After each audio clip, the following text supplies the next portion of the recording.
What's the meaning of Charley's aunt?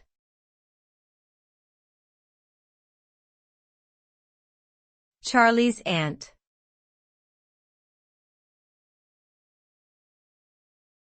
Charley's aunt.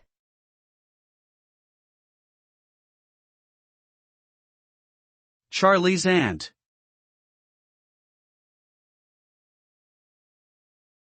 Charley's aunt.